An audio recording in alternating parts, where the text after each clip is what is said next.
자, 그리고 MBS 조사가 나왔습니다. 아, 오늘 대통령 국정수행 지지율. 예, 요거는 저희가 이제 한번 해설해드릴 필요가 있어가지고 어차피 MBS 조사 올해 마지막이니까 추세로 접근하자라는 말씀입니다. 이제 6개월 남은 지방선거를 볼 때 뭘 보실 거냐? 네. 이 추세가 무너지느냐 아니냐만 보시면 내년 지방선거의 결과를 여러분 사실상 이미 스포일링을 당하신 겁니다. 그래프를 한번 보시면 이렇게 돼 있어요. 자, 대통령 국정 운영 평가 NBS 전국 지표 조사입니다. 12월 둘째 주와 넷째 주 62, 59. 사실 그 앞에 보면 58, 61, 56 이렇게 되니까 정확하게 횡보. 정확하게 그렇죠. 이 저지선이 지켜지고 있다.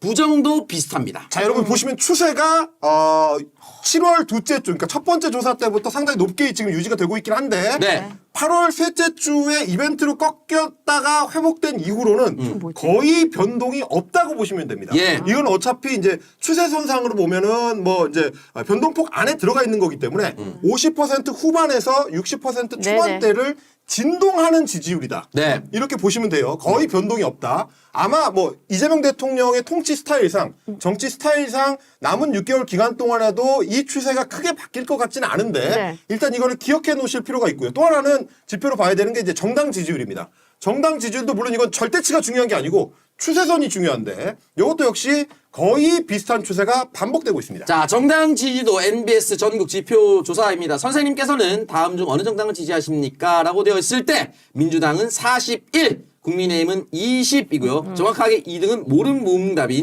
지지정당 그렇습니다. 없음이 29입니다. 자, 양당 체제인데 민주당은 30% 후반에서 40% 초반을 왔다 갔다 하고 예. 국민의힘은 20% 초반에서 10% 후반을 왔다 갔다 하는 수준. 예. 기본값으로 쭉 간다. 신기하다. 이걸로 쭉 저기도. 갑니다. 예. 네. 중간중간에 무슨 이슈가 터지든지 간에 우리가 매주를 살 때는 그때그때 굉장히 큰 이슈인 것 같지만 전체 여론이 봤을 때는 판이 흔들릴 정도의 큰 이벤트는 사실상 지난 6개월 동안 없었다라고 보시면 되고요. 네, 저 추세의 전반적인 만족도를 평가하자면 지난 6개월 동안 이재명 대통령의 국정 통치 스타일에 대부분의 여론이 만족한답니다. 왜냐하면 바뀌지 않잖아요. 네. 수치가 중요한 게 아니라 추세가 중요하다는 말씀 드리는 거고. 그리고 제가 그래가지고 이제 궁금해서 6개월쯤 남았을 때를 중간 진단하려면 네. 한번 점검을 해봐야 되니까 수치를 한번 쭉 봤습니다. 아, 예.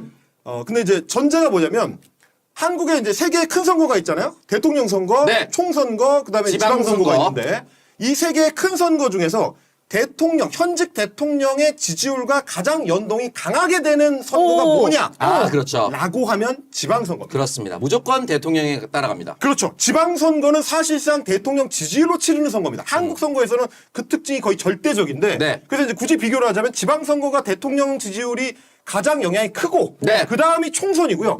대선은 사실상 현직 대통령의 지지율에 영향을 거의 안 받습니다. 이게 사실 언론에서 평가할 때도 놓치는 부분인데 한국 대통령 선거는 현직 대통령의 지지율이 거의 의미가 없어요. 실제로는 미래 전망 투표를 하는 성향이 한국 사람들 굉장히 강하기 때문에 네. 어차피 대통령이 다음 선거에 나오는 게 아니잖아. 우리 헌법상. 네. 그게 불가능하기 때문에 현직 대통령의 선거는 다음 대선에 영향을 미치지 않는다. 근데 막 현직 대통령에 대한 적개심, 분노 이런 것들을 그냥 어느 정도 반영은 될 수 있으나 어느 정도는 되죠. 어느 정도일 뿐이다. 상관관계가 굉장히 낮다. 그래서 상관관계가 가장 높은 거는 지방선거입니다. 네. 근데 여러분 뭐 중간중간에 뭐 정당 지지율이 변동이 있고 이런 것도 별로 신경 쓰실 필요가 없어요. 지방선거는 거의 대부분 대통령 지지율로 치릅니다. 그렇습니다. 왜 그러냐면 제가 그래서 뽑아봤어. 최근에. 수치를 뽑아보면 예. 역대 모든 지방선거를 95년부터 다 뽑아봤습니다. 네. 근데 다 뽑아보면 전부 대통령 지지율과 연동이 돼요.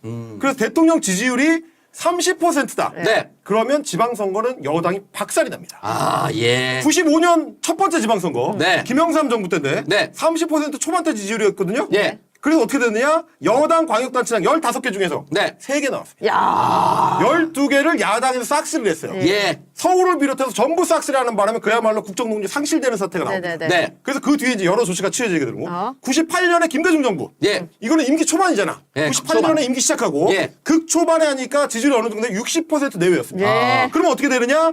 여당이 10개, 16개 중에 10개를 가져가고 오. 서울시장 비롯해서 예. 그때 야당이 한나라당이 그때 개쓸 때거든요. 네. 그리고 국민의힘이었기 때문에 역대 민주당 중에서 가장 약한 여당 중에 하나요. 예. 그래도 6개밖에 못 가져갑니다. 다 이런 식이에요. 네. 하지만 대통령 지지율이 떨어지면 어떻게 되냐? 2002년이 김대중 정부 때인데 네. 20%대가 되면 어.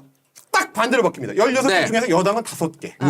그 당시 한나라당이 11개. 아, 집단 지성이라는 게 난 무서운 것 같아. 거의 그대로 움직이는 네. 거의 그대로 움직이는 흐름으로 간다. 예. 그래서 여기서는 대통령 지지율이 지방선거에 절대 영향을 미친다는 것만 기억하시면 네. 신경 쓸 만한 요소들이 여러분 신경 쓸 만한 요소들이 거의 좀 줄어들고요. 네. 그래서 제가 이제 내년 지방선거를 낙관하는 이유가 뭐냐면 네. 지난번에도 한번 정리해드렸지만 이재명 대통령의 정치 스타일이 리스크를 빠르게 관리하는 스타일이에요. 예. 어제도 얘기했습니다. 그러니까 이제 큰 욕심을 내 가지고 장타를 치려고 하는 스타일의 타자가 아니고 웬만하면 삼진을 안 당하는 스타일이에요. 맞아. 예. 이게 굉장히 독특한 특히 취임 촌데도 불구하고 굉장히 독특한 스타일의 통치야. 그러니까 경기 운영을 하는 거지. 네. 네. 그래서 빨리 끌어냅니다. 네. 이런 포인트들을 빨리 정부가 나서서 수습을 하기 때문에 쿠팡 같은 경우도 사건 터지고 나서 굉장히 정부가 대응을 빠르게 하잖아요. 네. 거의 뭐 주 단위로 새로운 이슈가 딱딱딱 들어갈 정도로 빠르게 대응을 하다 보니까 이게 정부한테 안 번집니다. 아마 이런 식의 관리가 내년까지도 계속 이어질 거기 때문에 내년 지방선거에서 국민의 입장에서는 굉장히 골치 아픈 상황이 될 수밖에 없다. 예.